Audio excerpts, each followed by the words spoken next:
Good evening, Augustonians. Welcome to Lit Friday, your monthly virtual conversation with writers and artists of the African diaspora, brought to you by the August Wilson African American Cultural Center. My name is Jessica Lanay, the host and curator of Lit Friday. I'm also an art writer, poet, and essayist. You can follow me on Instagram at hanginThere_kitty. Tonight, I have the unbelievable honor and opportunity to welcome and speak with Abiodun Oyewole, one of the founding members of The Last Poets. The Last Poets, if you don't know, you're fixing to know, are a collective of poets and musicians that emerged in the late 1960s during the African American civil rights movement and Black nationalism. The group was founded on May 19th, 1968, Malcolm X's birthday, at Mount Morris Park, now Marcus Garvey Park in East Harlem, New York City. The original members were Gylan Kane, David Nelson, and Abiodun Oyewole. The name, The Last Poets, was inspired by South African revolutionary poet Little Willie or Keropetse Kogosile, who believed he was in the last era of poetry before guns would take over. The group is known for their politically charged lyrics and their dedication to raising African American consciousness. Over the years, the lineup of The Last Poets has changed, with notable members including Jalal Mansour Nuruddin, Umar bin Hassan, and Nilaja Obabi. Their debut album, The Last Poets, was released in 1970 and was followed by This Is Madness in 1971. These albums featured a mix of spoken word and music, and their work has been credited with laying the groundwork for the emergence of hip hop. The Last Poets continue with Baba Don Babatunde as the featured percussionists. The Last Poets have influenced a wide range of artists, from jazz musicians like Pharoah Sanders to hip hop groups like Public Enemy. Despite facing challenges and changes over the years, the Last Poets remain an important and influential force in the world of spoken word and music. And as I said before, if you don't know, now you know. Mm. And as one of the founding members of the legendary Harlem group, The Last Poets, Abiodun Oyewole has dedicated almost 60 years to using his poetry to articulate, glorify, and protest the impurities of the Black experience worldwide and in America particularly. He has become a fixture in the landscape of Black consciousness, using uncompromising verse to scold a nation whose inclination to maintain the colonial yoke around the neck of the disenfranchised has always been at issue. For that, he has been honored and appreciated by millions.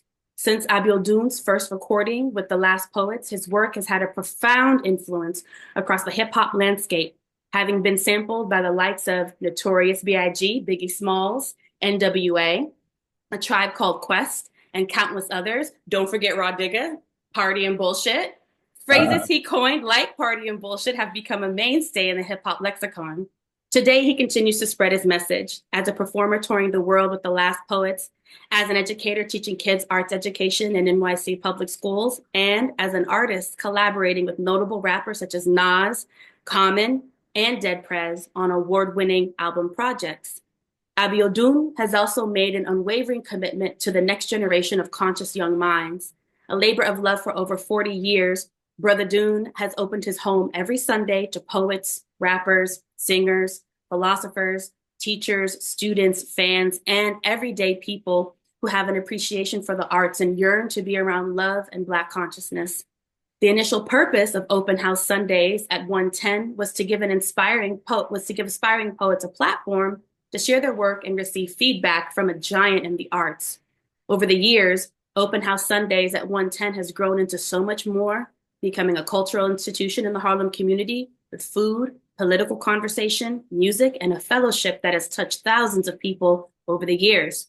Prominent artists who have walked through those famed doors at 110 Morningside Drive span from Melle Mel to Dougie Fresh to Erykah Badu.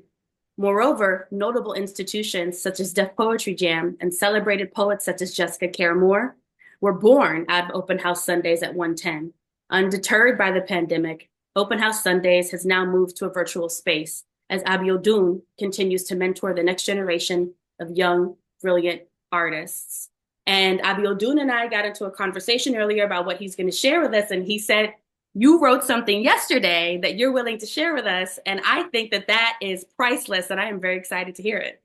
Uh, yes, well, I did write something, and And I appreciate the introduction. I was listening, and you're talking about all the things that I've done. And I was saying, if you talk about me, my God, I mean, it's like I've done a lot, and I don't, it's interesting. You don't think about what you've done until people point out to you what you're doing, and I'm just grateful that I have an opportunity to do something because we know that everybody has an assignment, and I just see that that's a part. My All of my actions have been taking place based on the fact that I feel like that's my assignment. I feel like that's what I'm supposed to do. Yes, I have a tendency to get up very early. I had a father who had a rule that said I get up at 5:30 in the morning. Everybody in this house better be up at 5:30. So I wake up. I don't get out of bed at 5:30 because I think it's crazy, but I do wake up at that time, and I do some of my best thinking once I have opened up my eyes, and I'll write a poem while I'm laying in bed, but I'll actually put it on paper once I get up. So we just came from Belgium and Amsterdam. We had the last one had a gig over there, and we had actually three concerts, and we also did three major workshops with some young artists as well. Wow. A tremendous success. I mean, we had standing room only in every place that we performed, and the world. It was like the world was waiting on us. But the education that I get when I travel is amazing because that's better than reading a book because you're right there where the events take place and you're meeting people who have been touched by certain things. So I got a chance to talk to some Congolese folks, and of course, the Belgian people who controlled Congo for a long time. And it was called the Belgian Congo. And Mm-hmm. and then I had a chance to talk to some people from Ghana who were there also, and just and from some other places, from Mauritius, the people that living in Madagascar. So it was just a beautiful connection with some of our brothers and sisters from the motherland, and and it seems that throughout the entire planet, governments have been have caused trouble for the people. I mean, even in Africa, you got some of the African governments are being very ugly towards their people, and it seems that they picked up bad habits from governments in Europe, Rwanda. and bothers me. So I was moved to write a piece called "Remake the World," and so this is a piece that I wrote yesterday morning. We must remake the world. The world is dying. Even Mother Nature is crying. Too many lives are dangling from a thin thread of misery, lost in the valley of ruins, suffocating in a place with no air. We must remake the world, convert the energy that creates bombs into energy that saves lives, build cities of compassion, provide pleasures of satisfaction, take all the weapons, throw them in the furnace, melt them down, reshape their purpose from killing to healing, from bloodshed to donorship, from destruction to celebration, from tears to cheers. We must remake the world to speak with respect on their tongue, wisdom in their mouth, truth on their lips. No siren sound screams from the rooftops, but a peaceful hymn heard on the hillside of possibilities. Children's laughter in the playground, jasmine conversations with a golden seal understanding, tasting the freshness of the air, the natural sweetness of spring water, massaging ourselves in vitamin D while basking in the sun. We must remake the world, turn the desert into fertile land, have a watermelon patio, okra and yam garden with a banana pudding for dessert, extract the salt from the ocean, the soot out of the air, the stench out of a decaying civilization. We must remake the world with music as our soundtrack on public transportation, in the halls of schools, on the hospital wards, in the workspace. Teach jazz, the only classical music. Make gospels a daily prayer. Love songs, the passion of time, wrapped in the secure arms of a safe space where we learn how to fly while walking, how to dance while standing still, creating poetry with each gesture. A body movement becomes a poem, embracing God in everything we do. And you said you wrote that yesterday morning before you got out of bed. This is I wrote this before I got out of bed. I got up and I typed it up. Once I got up and I went to my computer, which is a practice that I do almost every day. As I a mean, as a fellow poet and writer, that's humbling. well, That's extremely humbling. I don't try to really make people think that that's what they should do, but because my son says, "Pops, I don't know anybody that does that." He says, "You do it all the time." I mean, but I've made it like a part of my wake up call. It's like I mean, I get so many ideas in my head, and while I'm laying down sleeping, when I'm resting, a lot of things come into my head, and I just have to get it down. And sometimes they just some people will say they get up in the middle of the night and write stuff down. I don't do that. I write songs as well, and I did have a piano player I had a jazz group called Rio, and every so often I get a song that would come to my head, and I call Kasar up, and I say, "Yo, man, I got the song. I want you to arrange the music for it." And he said, "Well, come over to the crib. It could be 2 or 3 in the morning." I did that for a minute because music is something that's always been dear to me as well. But when it comes to writing poetry, I'll let it kind of marinate and get to it. And I also have to write it down with handwriting, in cursive. I cannot create on a typewriter or on the computer. I have to Mm. have, I mean, it's like when I'm writing, I have to hold the pen. I feel the pulse of the pen in my fingers.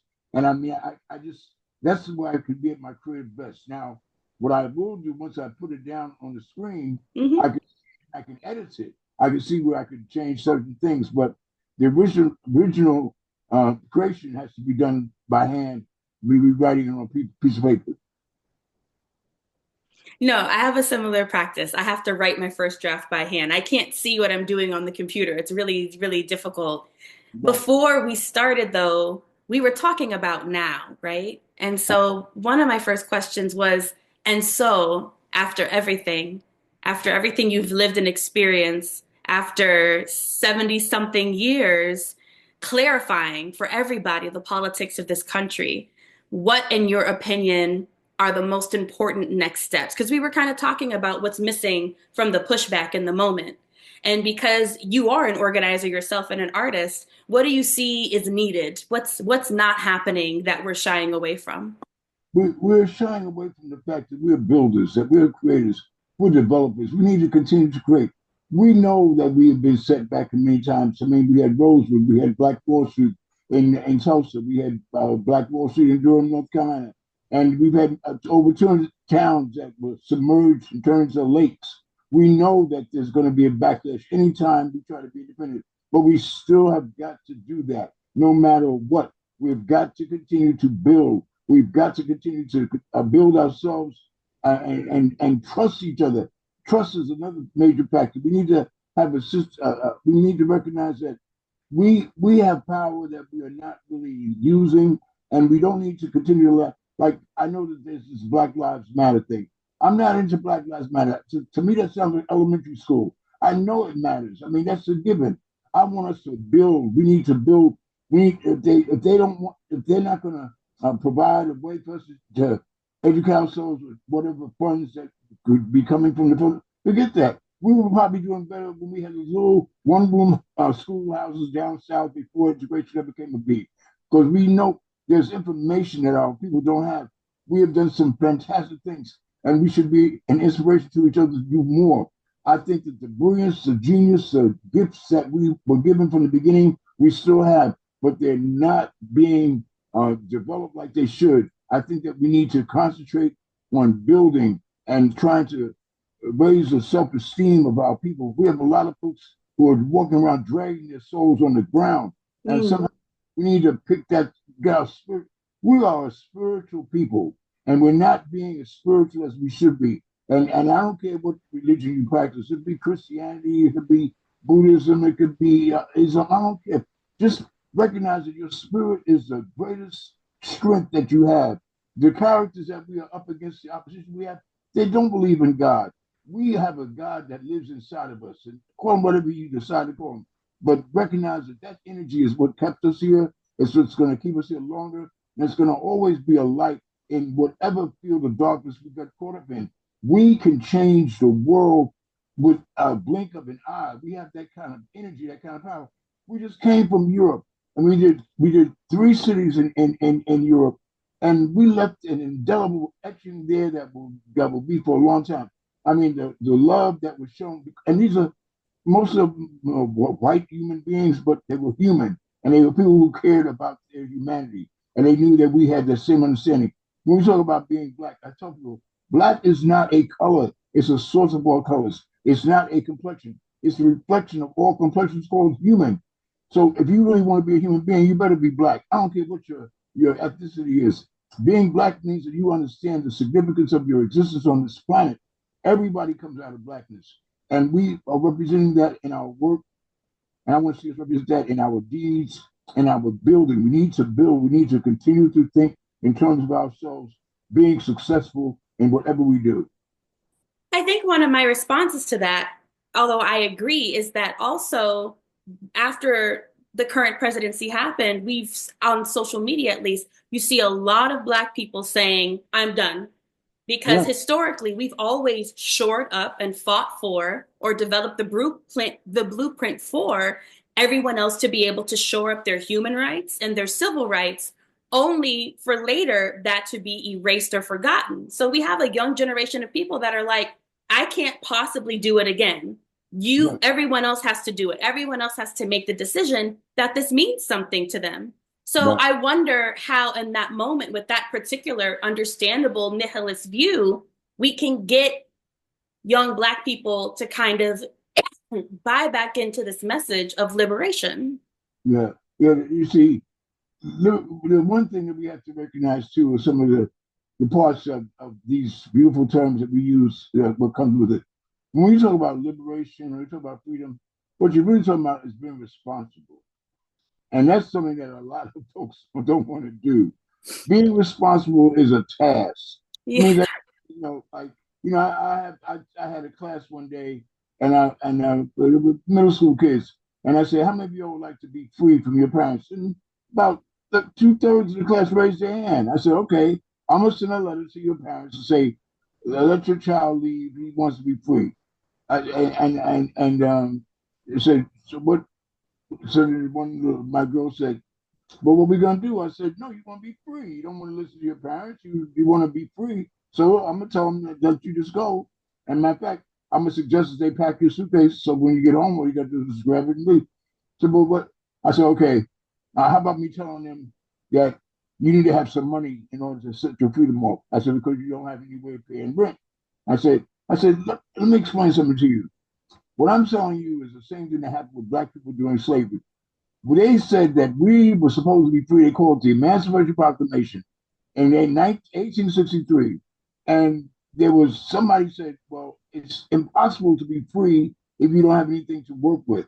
So some ministers approached the government and they suggested that, and they made some kind of suggestion that we should get some land or something. So there was supposed to be 40 acres and a mule was supposed to be distributed to some people.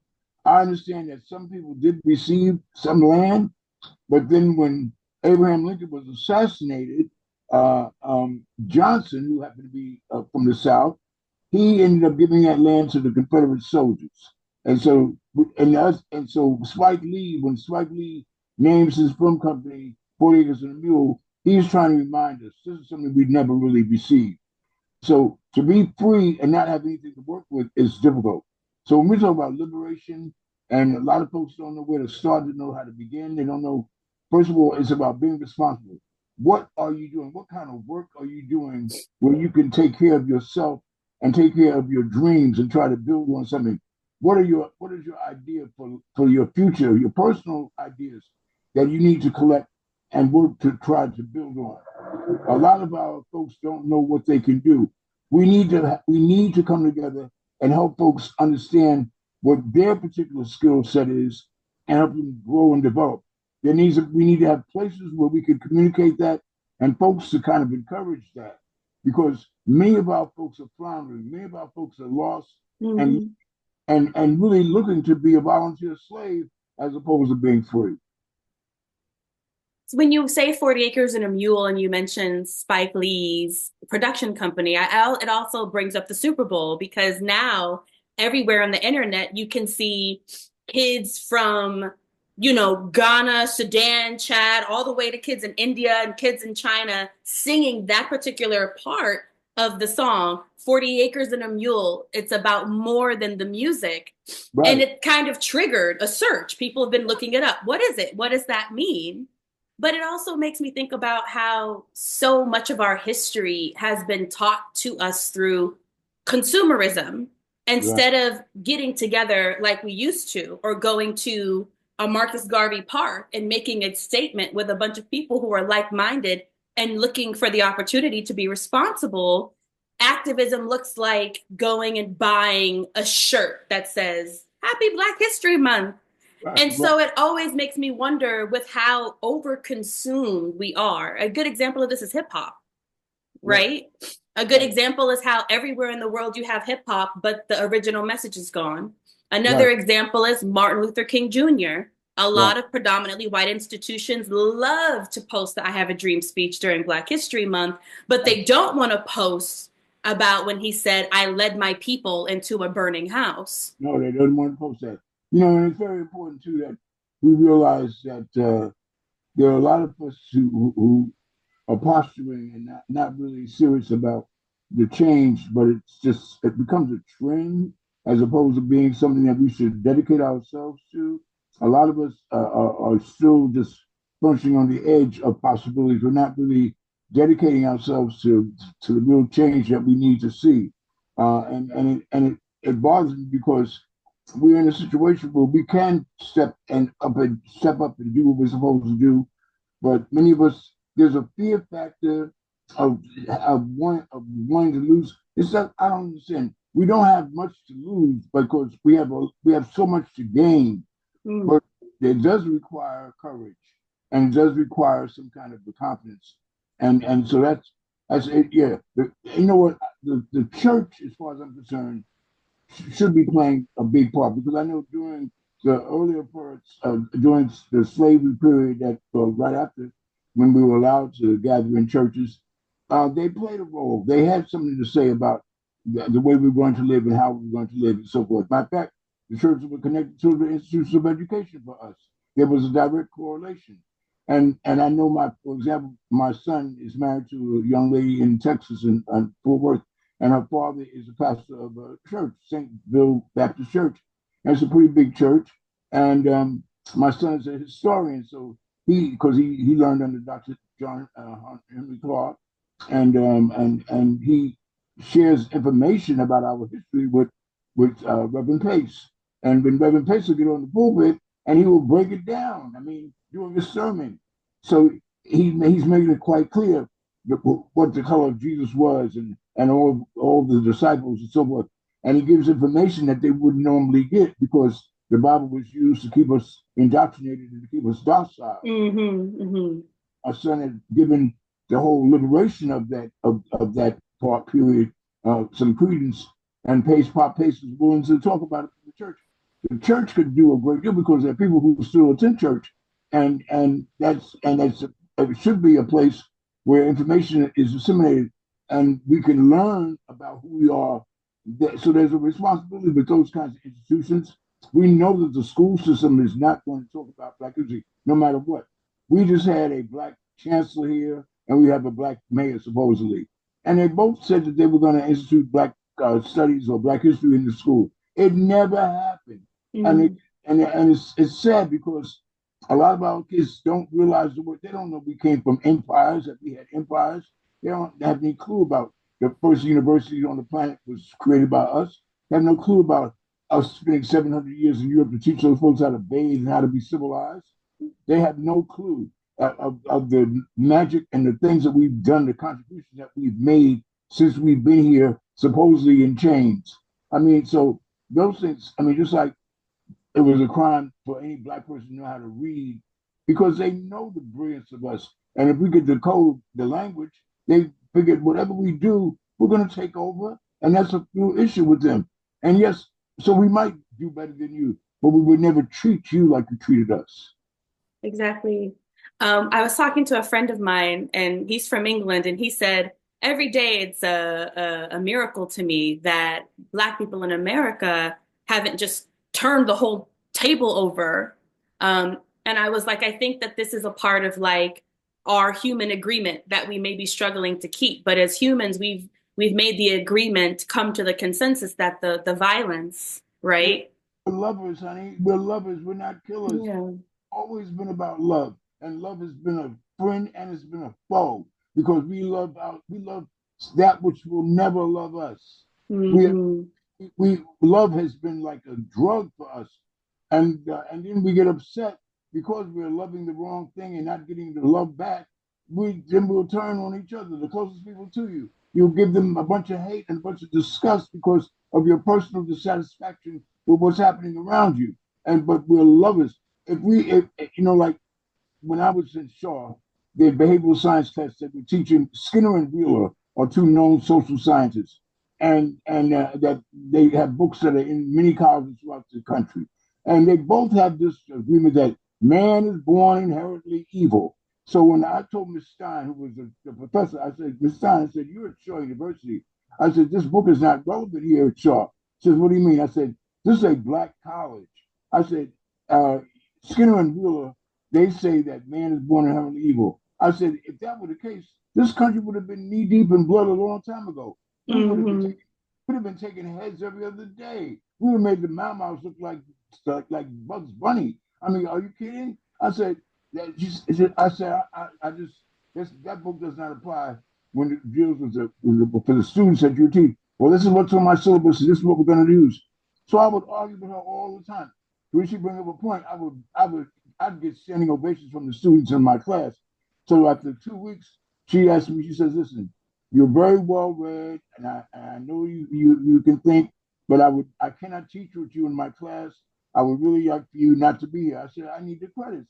So they said, I'm gonna give you your credits, just please stay away from my class. So I got 3 credits from her class, but without attending because I was challenging her. But yes, you're right. Why don't we turn the tables? How come we have been so nice and be mean to each other? Because Uh, a lot of times we just hurt each other because it's like there's a part of us. I think there's a part of us that kind of feels sorry for white folks. They know seasoning. We know they have no flavor, and they know they have taken every single thing they could have taken from us, and we have created flavor where they couldn't even imagine it coming from a place. If we give flavors to absolutely nothing, we could turn nothing into something special. I mean, if you can take the guts of a pig and turn it into a delicacy, my God, you're a super special human being.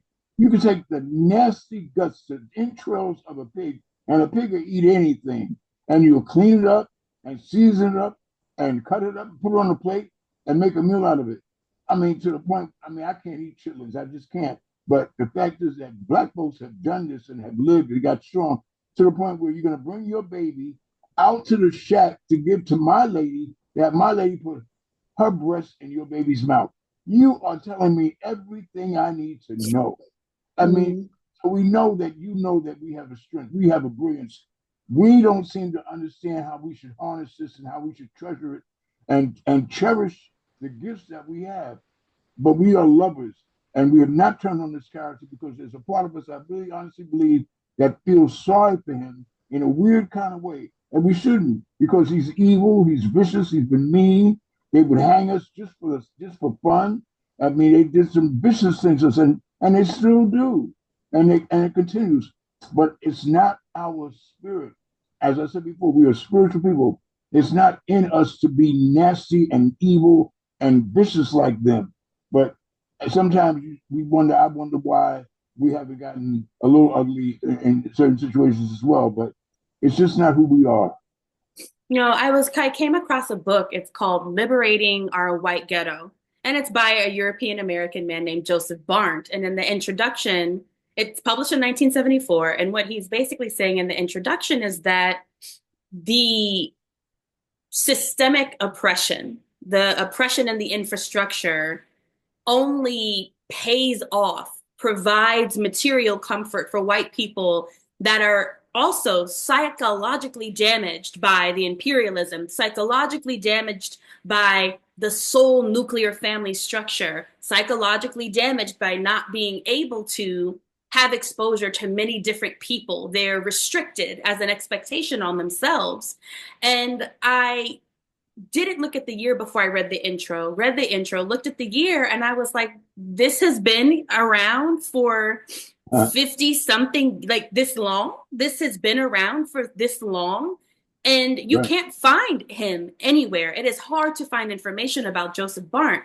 But the book seems so relevant because there's an aspect of our society that destroys everyone's imagination about how to be human.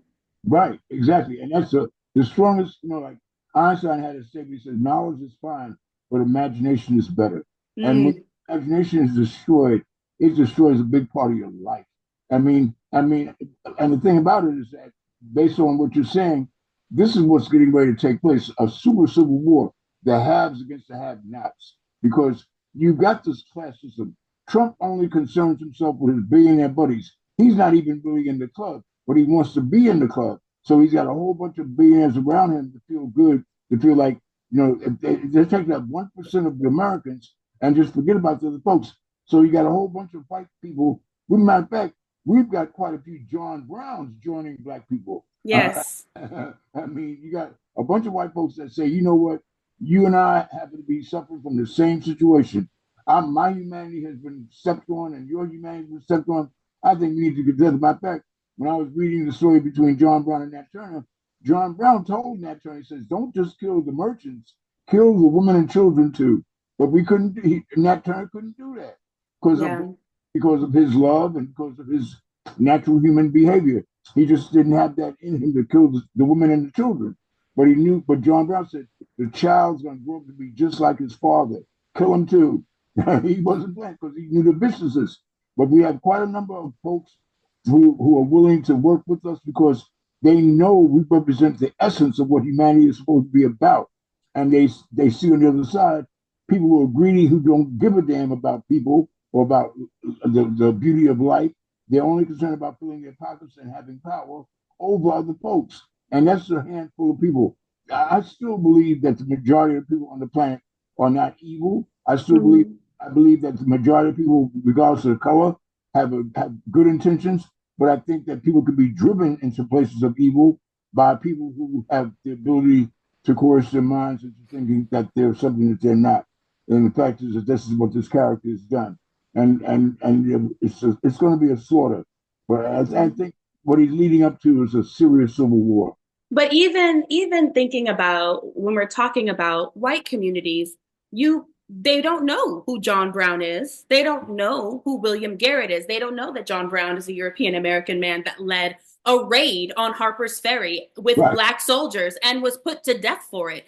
They That's don't know that William Garrett was a wealthy abolitionist who ran part of the Underground Railroad right. and he lost everything. They took his property. They took everything from him.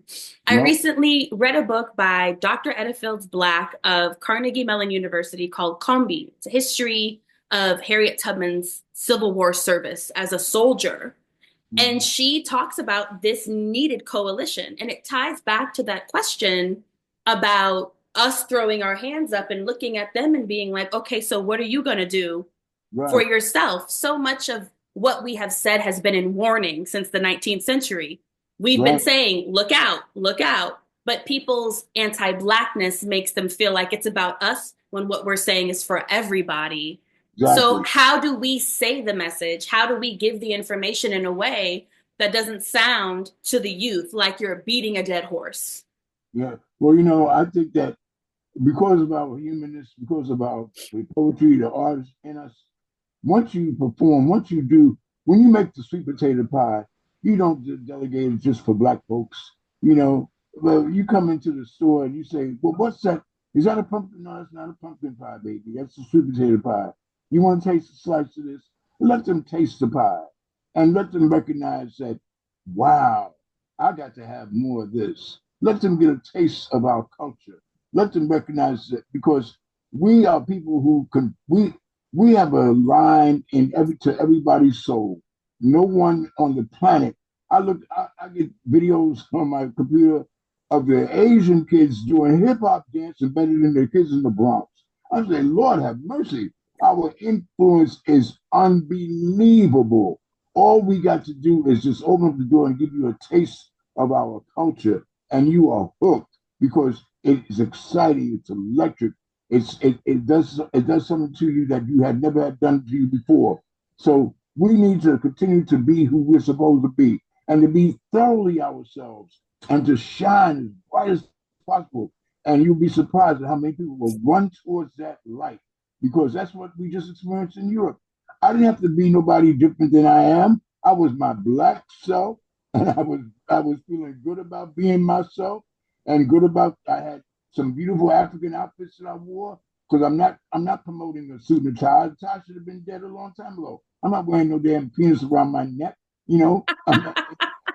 And call myself well dressed. No, I have a culture and I have a certain ingredient that I know represents who I am, and I'm gonna be about that. I'm gonna unapologetically, and I'm not trying to insult anybody. I'm just living my life.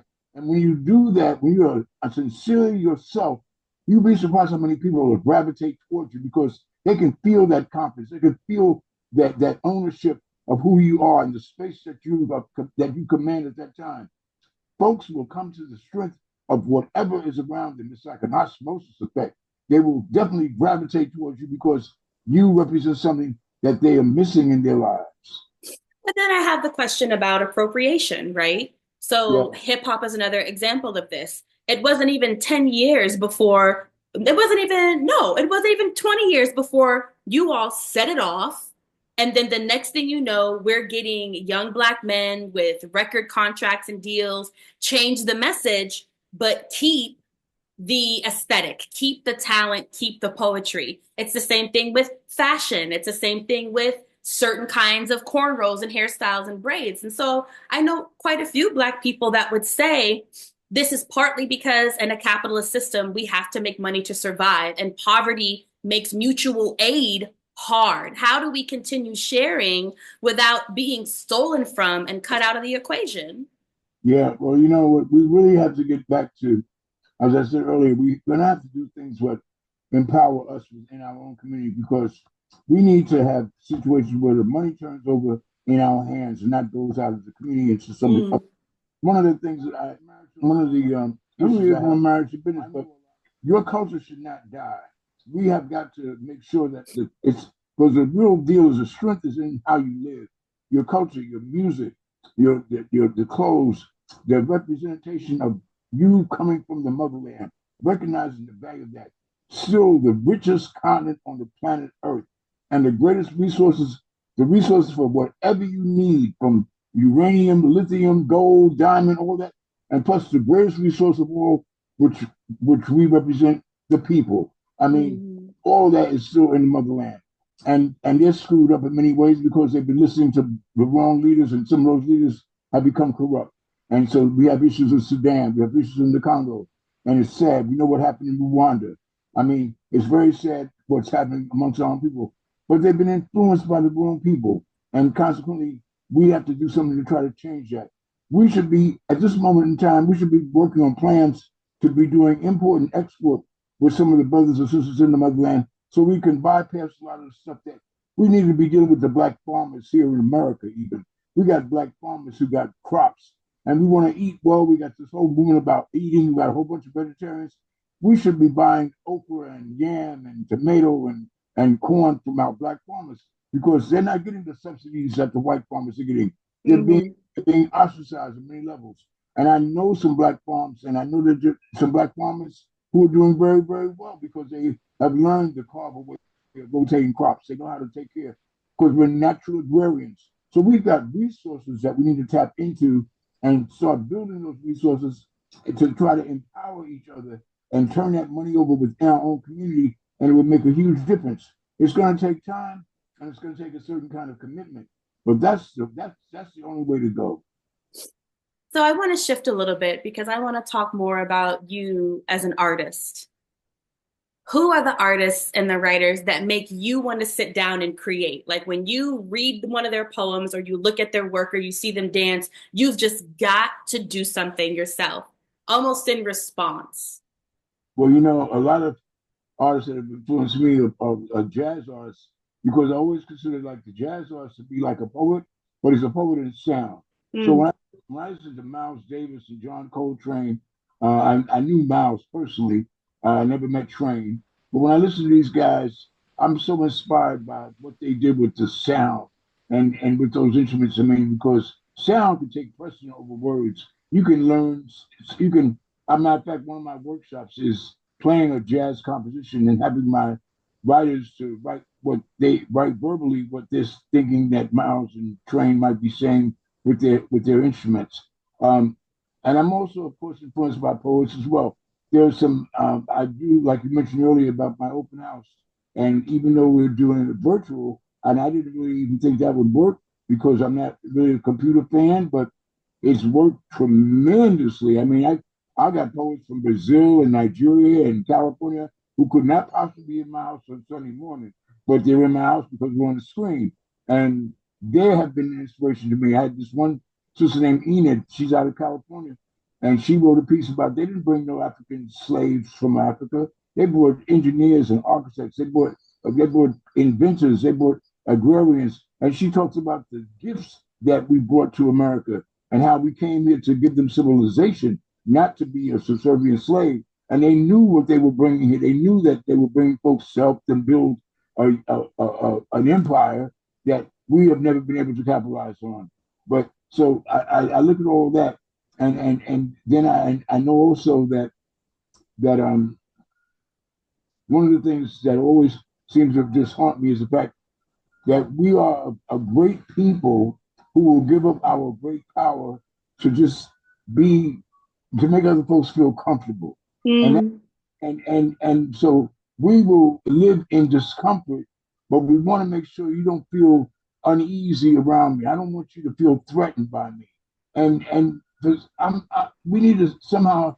I know it's going to be difficult for us to change that, but we need to stop worrying about what other people think.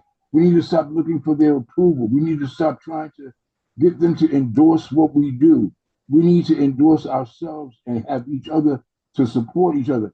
We could do that. We could, if we did that, I think that we could see a big difference because to believe in what you're about and to trust members of your crew, of your family, and to work together with them, I mean, that is a gift. I have to look at the Jewish situation. Many of the so-called Jews, these aren't even the real Jews, but these are people that have been masquerading as Jews. They have learned how to work together. They work together to the point where they have the seat of power. They run the educational system. I mean, here in New York City, Lord knows if it's a Jewish holiday, just keep your kid at home because there ain't gonna be no teachers in the school because they got that on lock. You know, I think this is the only city in the country that does that. But they have that kind of power. And we're sitting home doing nothing, watching TV or something when the kids should be learning something. The fact is that if we recognize the value of who we are as a people and trust each other a little more, it's a rough road. But this is where the music comes in. This is where the artistry comes in. We need even in hip hop when Kendrick Lamar did his piece at halftime and he gave us some gems, he in a very subliminal way. He was berating Trump and them and Trump's scandal clapping what was going on. He thought this was a patriotic affair.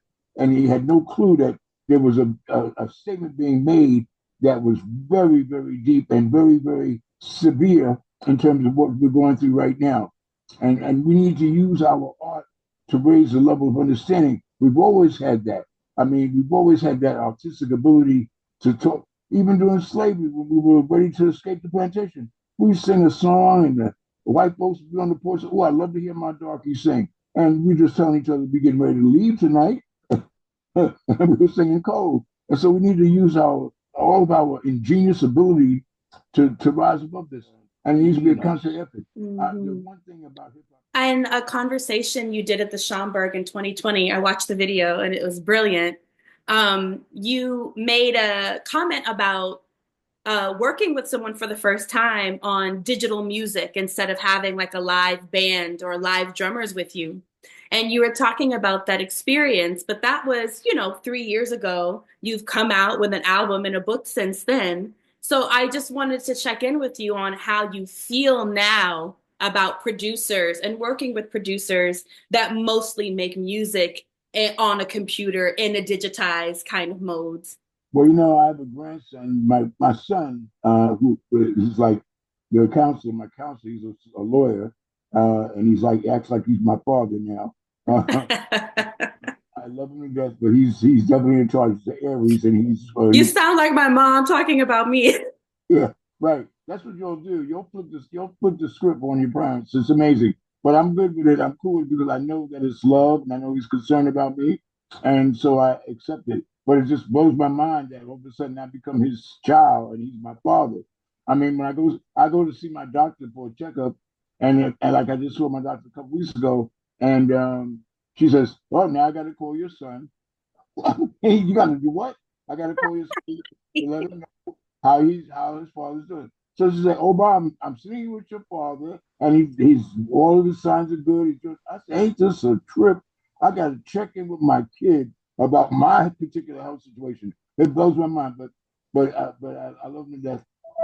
Anyway, I have a grandson because his mother had a child before I met her, and so her child becomes my child, of course. And he had a son, and the son that he has he's a wizard when it comes to making digital music. And my son Oba was telling me for over a year, said, "Pops, you got to go see Arando. You got to go see Arando. He's got some nice tracks." I said, "Oba, I'm into real instruments. I want to see a real bass, a real drum, a real piano. That digital stuff doesn't move me. I'm not impressed with that At stuff." the in the Schomburg conversation, you were like, "I want to see the musician sweat when he's playing the drum." Exactly. And my son finally got me to go over to Arendo's house, and he played some tracks, and I was blown away because I could feel what he was saying, what he was doing, and I didn't think I'd be able to feel that music, but and then I had to go back and recognize what I've been saying all along. You give Black folks anything to work with. If we put our souls into it, we can make it happen. There was not. I mean, I'm sure we could make a rock jump up and down and dance for you because we got unbelievable ability. I've We seen are. that. I've seen that. I mean, it's unbelievable how we can have things that don't aren't supposed to perform at all. We can give it a performance ability. Things that aren't supposed to have a taste, we give it taste. I mean, so I should not doubt the fact that we can take digital music and make it work. So I did a whole album and called Gratitude based on the music. And my son, we go to his house every weekend, and I love his wife. I call her Smiley. I don't even know her name really, but she's got the prettiest smile. And I would just be so happy to be there. And he have a track, and then Oba, my son, I have a red folder with my latest poetry in it, and Oba would listen to the track and say, "Pops, I think you should do this with that track." And he would pick out the stuff, and I was basically just the person that wrote the stuff and performed it. But my kids orchestrated it, and it's one of the most beautiful albums I've ever done. And I'm very, very proud of it because it does work. And I got a chance to say everything I really wanted to say, talk about religion, love, just a bunch of stuff. Matter of fact, it's the first only album where I actually have a piece dedicated to my mother and father. I've never heard the piece dedicated to them. And it just was a mind blower just to be able to see this thing mature. And it was all family involved. And it was digital and it worked. It really worked. I do love to see the live musicians. I mean, I can't tell a lie. I enjoy that. I love that whole experience, and I love improvisation. And I've had a chance. Matter of fact, recently they had a thing for Nikki Giovanni in Brooklyn, and it was a tribute to her. And I had written a poem for her because Nikki and I had a tumultuous relationship, but thank God it's cleaned itself up before she checked out. Say more. Huh? Say more. Yeah, it was kind of rough. But the fact is that there was a brother playing keyboard, and I had a song that I just felt it would be appropriate to sing at this occasion. And we had never worked together. I just knew he was playing keyboard for this dancer, and I said, "If I hum a song to you, you think you could pick it up on the keyboard?" So I sang a little bit of it, and we rocked it. It was so beautiful, and it was so jazzy because it was just I'd never worked with him. We may never work together again, but for that moment, it was just a special light, and it was so brilliant.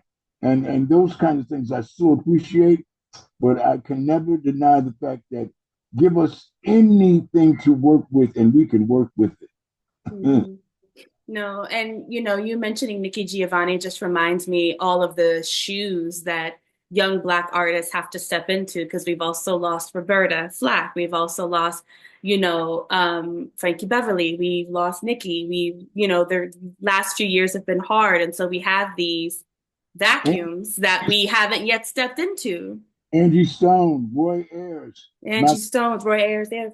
I gave them all big shout outs in our concerts in Europe. And some of the people heard them, and I just said, just for a moment, then I even told people, I said, for about 30 seconds, I want everybody to think about some of these names. I'm going to mention George Foreman, Roy Ayers, Angie Stone. I said, but I want you to take a moment to think about people in your life that you lost that were close to you, and just whisper to yourself their name, not to shout it out, but just say their name at this moment.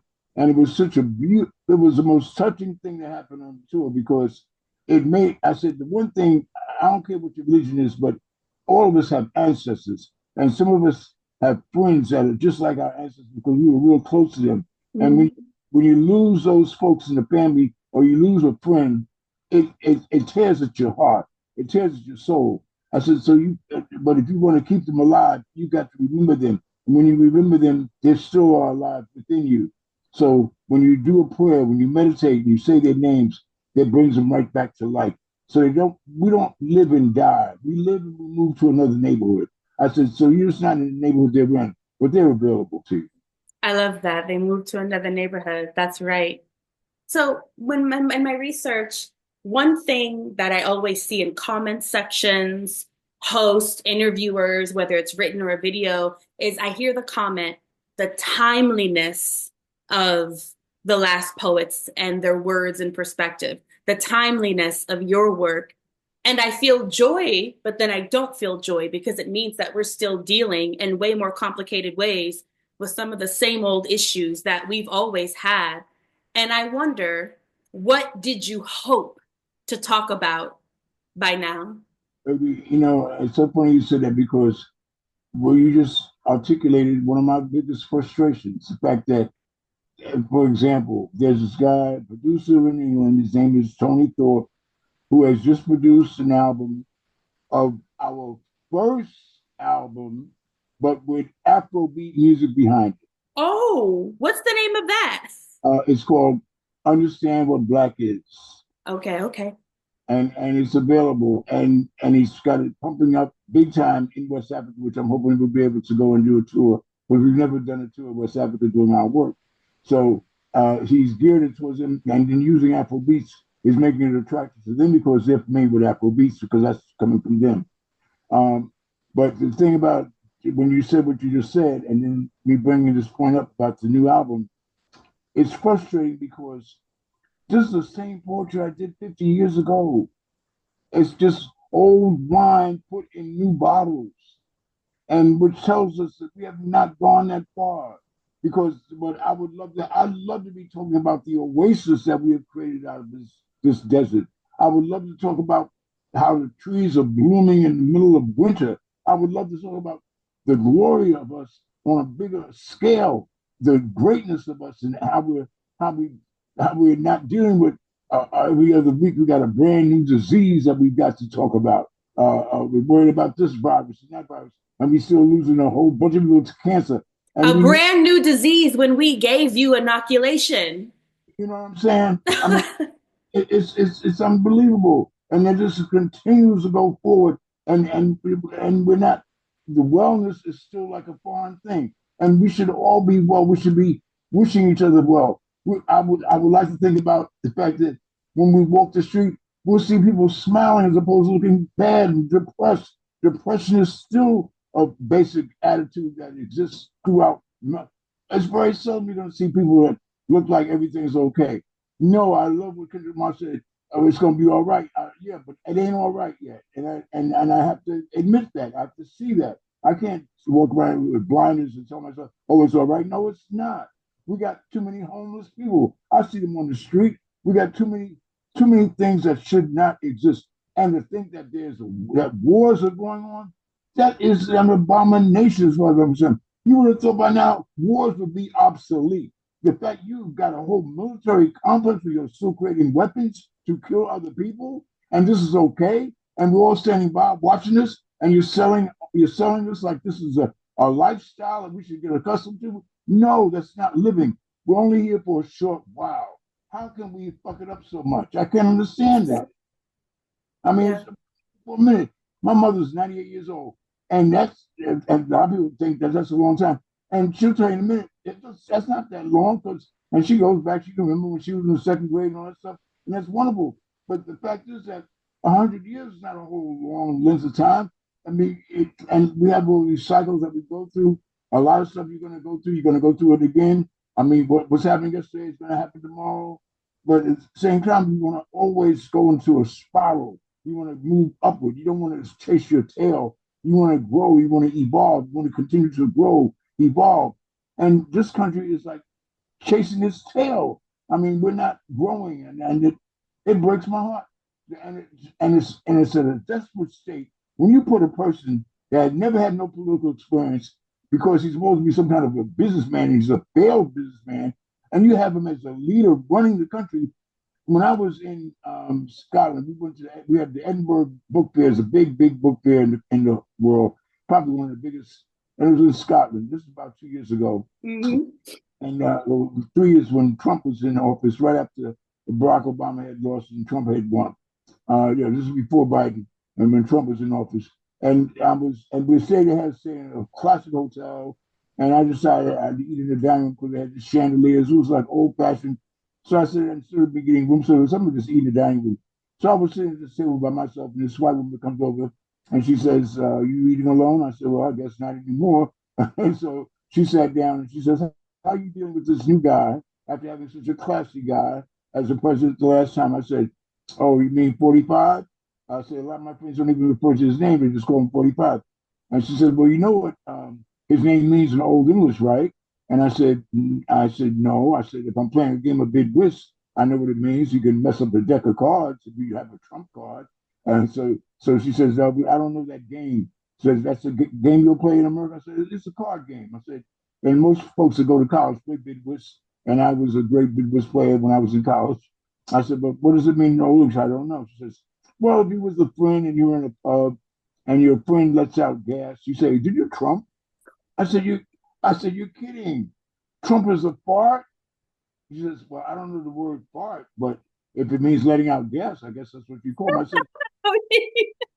I said, "That is amazing." I said, "That's priceless." I said, "Because that's exactly what he is. He has contaminated the very atmosphere.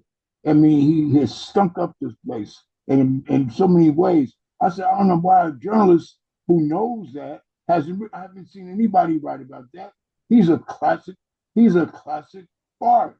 There's no question about that." No, And I have to apologize to the Live Friday audience for sharing my conspiracy theory. The only reason why I think that he is president is because he owes a lot of people money, and this is how they're going to get paid, or they thought they were going to get paid back.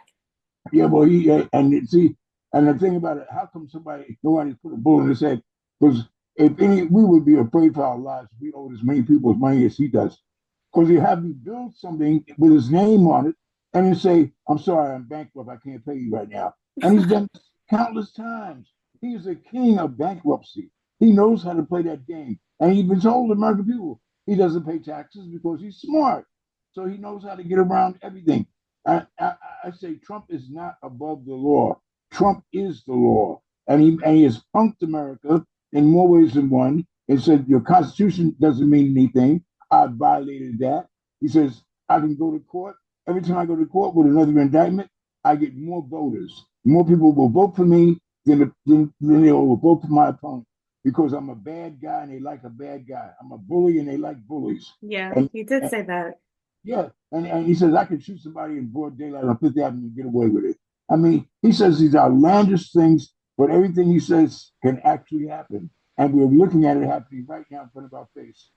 But it's fine with me. I have no problem with that because this empire is falling, and it's clear. And all empires fall, and they start falling from within, not from aggression on the outside. So the morality of America is fading tremendously. When you saw, I mean, there's so many indications. I'm not going to just detail each one, but there are so many indications that this whole concept of America is dying rapidly. And when you have a desperate act, you put people in position like he's in now, and the people that he's hired as his cabinet members is sad, but it's all an indication as to the fall of an empire. This particular place was the richest empire in the shortest amount of time than any empire on the planet. In 200 years, this became one of the big kingpins on the planet because you had over 40 million people giving you free labor. So Hmm. it's easy to get rich overnight. If you and I had just four people working for us every day for nothing, we'd be rich in about 2 or 3 months. And Come on. it's important for people to understand as well in terms of that 40 million. Trading in slaves ended really early in the United States. And so the only way that the enslaved population grew was through the actual forced breeding, systemic sexual abuse against African American women that were then sold away in mass as if they were livestock to other places. Brazil had the slave trade until 1886. They had to end slavery again in 1888. Cuba, 1886. We were not importing people that as many because it was illegal. Our population flourished because we had this other layer of brutality that they did to us. It's that layer. So it's not even as much as, thinking about the economics of it. It's people that have this kind of imagination. It's Yeah. like people, anyone who believes in treating anyone else like this does have a serious lapse in morals, or anyone that would justify it just because it was 100 years ago. It's a Yeah. serious lapse in a moral stance against how you treat other human beings. And even though it was 100 years ago, there are people living off of those residuals today. I mean, Yes, they the result of their grandparents or their great grandparents left them some dowry that they are still living off of based on those situations. And like Jimmy Breslin, who was a sports announcer, got fired forever because of what you just said. He said that back in the day they used to breed black people to have babies and so forth. And he made that statement. They said, "You can't say that, Jimmy. You're finished. That's it. Your job is over." Because he told the truth, and mm-hmm. the truth is a big problem for anybody that lives lives. But yeah, this I am still I know what's happening here in America. I know what's going to go down. I feel like I do, but I also realize that our resilience will allow many of us to survive this madness that's taking place. I do believe that I'm hoping that my ancestors and my reaches will help me be here to see a brighter day, because Yes. I know that we're gonna have more casualties. I know we're gonna have more horrible stories of mad Ashe, Ashe. that comes with what's happening, because this is a pivotal time. Like I was telling the folks in Europe, when they announced climate change, some people took that mildly, but the climate does not just exist outside of us; it also exists inside of us. Right. Your elements, and whatever happens on the outside is happening on the inside. So we need to take heed to the climate that we exist within, that we have within ourselves. And many of us need to work on the revolution concept has got to take place with the individual before it takes place with the group. You can't join a group to be a revolutionary. You have got to become a revolutionary within yourself. So that means that you got to change some of your habits. I mean, I got some friends that smoke cigarettes on a regular basis. They can't stop. You got to learn how to stop. You got to learn how to discipline yourself. You got to certain things you got to put in the past. You can't continue to do if you want to see a difference in your life. If you really want to see something change, you have got to make that change within yourself before you can talk about change outside of yourself.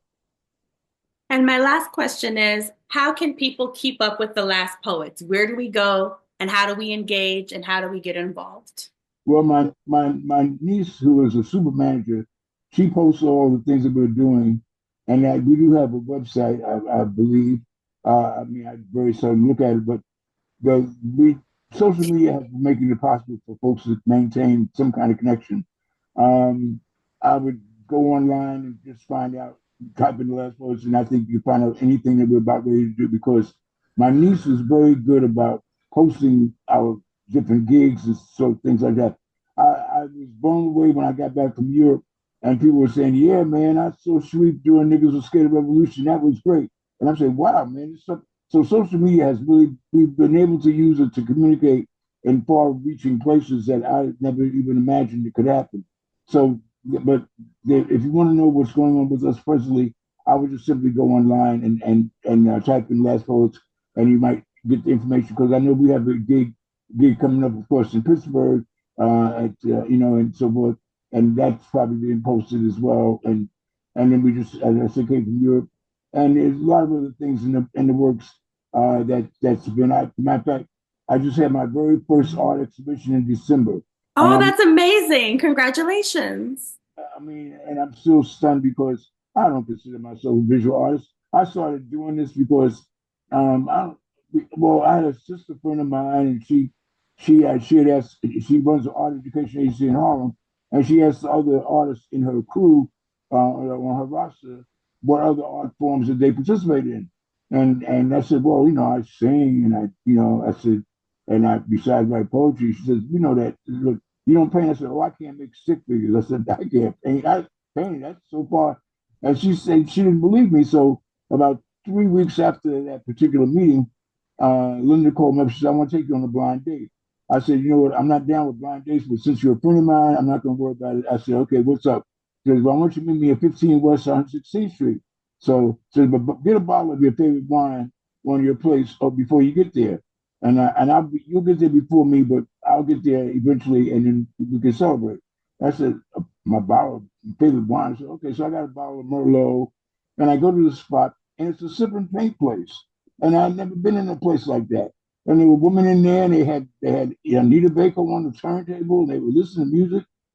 They were celebrating somebody's birthday, had a cake, but they also had on aprons, and they had their easels and paint. They were in there painting and having a good time.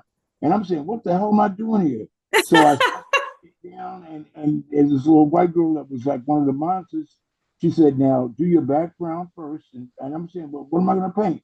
So I had a bottle of wine with me, and I saw an image of a glass and one of the illustrations they had in the place. So I drew a glass and I painted wine being poured into the glass.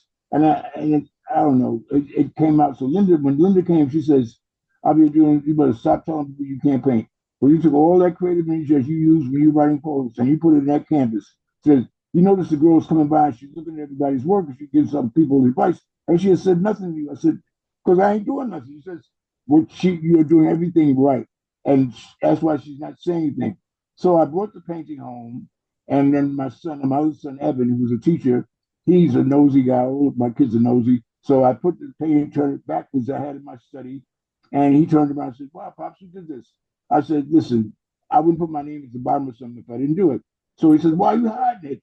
I said, I'm not hiding it, Evan. I said, it's not a painting, it's an experiment. I'm not a painter. He said, Pops, I'm putting this up on the wall. This is bad. This is great. So he put it up on the wall and he put it in a place where when I'm watching a basketball game, a football game, if I look to my left, I can see it. So there was a sister over here and she said, I can see that wine pouring into that glass. That wine is moving into the glass. And I started looking, I said, I didn't notice the movement like that until she mentioned it. And then another sister came here. Didn't want to stay at the hotel, and she heard I was black friendly, so she wanted to stay here. And she said she had a little money for me. And then she ran downstairs to her car. She's from Detroit, and she comes up with an easel. She said, "I see you got a little painting thing happening, and I put the easel in my car. This must be for you. And here's some extra paints and some brushes." So I've been given gifts, and I've gone bananas in the last 4 years. I got over 75 paintings, and I had my first exhibition at the Hamilton Art Gallery up on 141st Street, Hamilton Place. And I sold 4 paintings, and it still blew my mind that people actually paid money for my stuff. And I mean, it's amazing.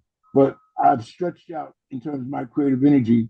And I mean, really, I'm also letting other people know that, sometimes when we're not having a good day, let's try something new. Try something you Mm, tried before. And you might be surprised because it could be great therapy and it could save your life.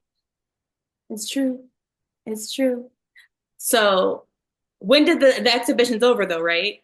Oh yeah, it's over now. But Okay. So we're there, gonna get Queen Jua to put some pictures of what you haven't sold online so everybody can see the artwork that you did. And yes, everyone's gonna check out gratitude, show their gratitude, and go purchase gratitude. Get your songs, get yes. locked in, go on Instagram. You're gonna look up the Last Poets official, and then you're gonna go to the August Wilson African American Cultural Center on April 18th. Right. Go to awaacc.org and buy your tickets because the Last Poets and Abiodun Oyewole is gonna be there tearing it up, and you shouldn't miss it. You absolutely shouldn't miss it. I am grateful to you and the lessons that you have given me, and it's just one of the most treasured conversations I've ever had. Well, I appreciate you very much. I love your smiley face and the vibrance that you radiate over the screen. And I just wish you the best, and hopefully you'll just stay blessed because you look like a blessing to me. Thank you. I'm going to stop fighting with my ancestors. You told me to stop fighting with them. I'm going to stop fighting. They're there to protect you. They're there to give you love and to guide you in your path to wherever you need to go. That's what they're there for. Sometimes they will give us some messages that we may not want to actually hear, but we need to listen and pay attention because they do have our best interests at heart, especially when you call on those who you know from your experience with them when they were here, how much they cared for you. That caring hasn't stopped. It's going to continue. Absolutely. I want to thank everyone for joining us. Thank you, Abiodun, and everyone have a beautiful weekend. Thank you so much.